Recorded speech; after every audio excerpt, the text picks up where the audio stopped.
ప్రభునందు ప్రియ పరిశుద్ధులకు వందనములు. 314వ దినము. కుటుంబ బలిపీఠం 2, నవంబర్ 10. వర్తమానం పేరు యేసుక్రీస్తు నిన్న నేడు నిరంతరము ఒకటే రీతిగా ఉండెను. యేసుక్రీస్తు నిన్న నేడు నిరంతరము ఒకటే రీతిగా ఉండెను. యోహాను సువార్త 15వ అధ్యాయము 1 నుండి 8వ వచనం వరకు.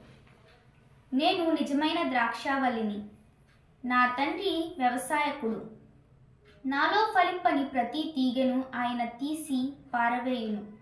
ఫలించు ప్రతి తీగె మరీ ఎక్కువగా ఫలింపవలెనని దానిలోని పనికిరాని తీగెలను తీసివేయును.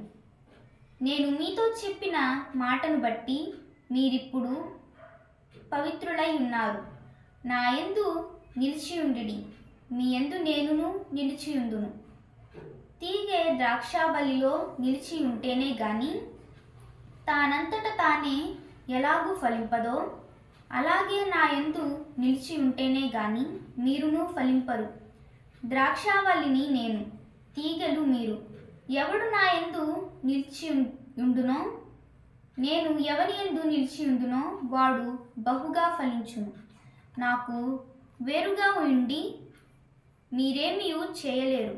ఎవడైనను నా యందు నిలిచి ఉండని ఎడల వాడు తీగవలే బయట పారవేయబడి ఎండిపోవును. మనుష్యులు అట్టి వాటిని పోగు చేసి అగ్నిలో పారవేతురు, అవి కాలిపోవును. నా యందు మీరును మీ యందు నా మాటలను నిలిచి ఉండిన ఎడల మీకేది ఇష్టమో అడుగుడి, అది మీకు అనుగ్రహింపబడును. మీరు బహుగా ఫలించుట వలన నా తండ్రి మహిమపరచబడును. ఇందువలన మీరు నా శిష్యులగుదురు.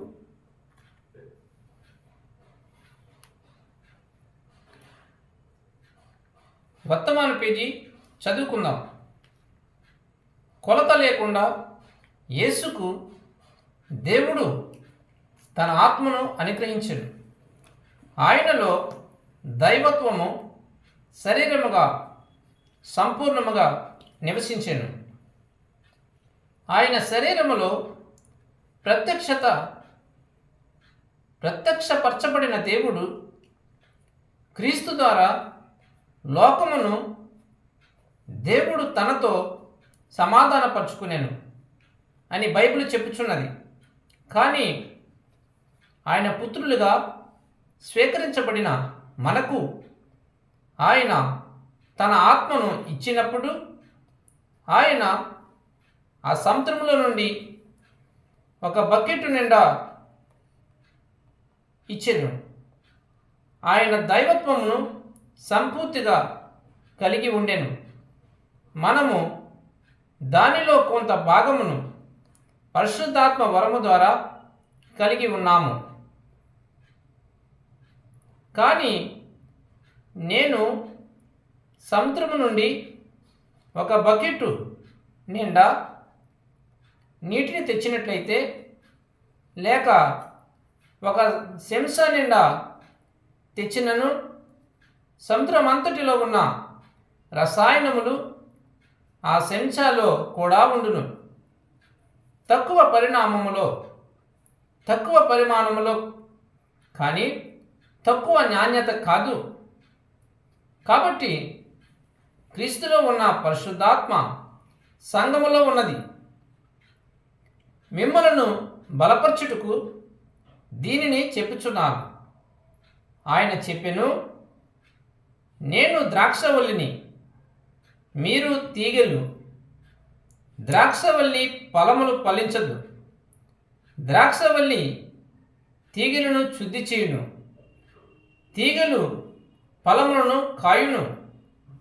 కాబట్టి ఈ రాత్రి యేసు మాట్లాడే ఒక మార్గము నీ పెదవుల ద్వారా లేక నా పెదవుల ద్వారా మాత్రమే. నా చేతులు నీ చేతులు, నా జీవితము నీ జీవితము ద్వారా నేను ద్రాక్షవల్లిని, మీరు తీగెలు. ఆయన ఇక ఎంత మాత్రము ఫలములు కాయుడు. ఆయన తన సంఘమును శుద్ధీకరించును, సంఘము ఫలించును. అది ఎలాంటి ఫలములు కాయును? ఆయనలో ఉన్న జీవము సంఘములో ఉండినట్లయితే ఆయన ఈ భూమి మీద ఉన్నప్పుడు ఎలాంటి జీవితము జీవించెనో అదే జీవమును ఫలించును. మీరు గ్రహించారా? గమనించండి. మీరు ద్రాక్షవల్లి దగ్గరకు వెళ్ళినప్పుడు ద్రాక్షలను ఆశిస్తారు. దక్షిణ ప్రాంతంలో మీరు దానిని కలిగి ఉన్నారో లేదో నాకు తెలియదు. మా దగ్గర గుమ్మడికాయలు ఉంటాయి.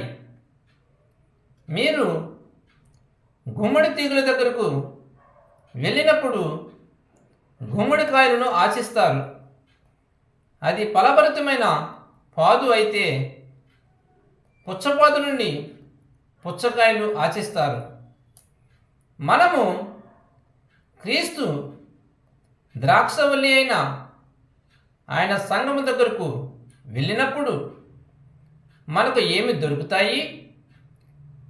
పోట్లాటలు, అనుభూతులు, వేదాంతము కూర్చిన వాదములు, ద్వేషము, అసూయలు, పోరాటములు, అది దేవుని కార్యములు అని మనము పిలుస్తున్నాం.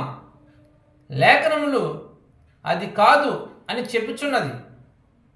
మీరు ఒకరిని ఒకరు ప్రేమించుట వలన మీరు నా శిష్యులై ఉన్నారు అని జనులు తెలుసుకుందురు. సంఘములోని దేవుని ప్రేమ ప్రతి వ్యక్తిని ఆయనలో ఒక భాగముగా చేయును. ఆ ప్రేమ అనే పునాది మీద మీరు సంఘమును కట్టుదురు. దేవుడి పరిశుద్ధ వాక్యమును దీవించునుగాక. ఆమేన్.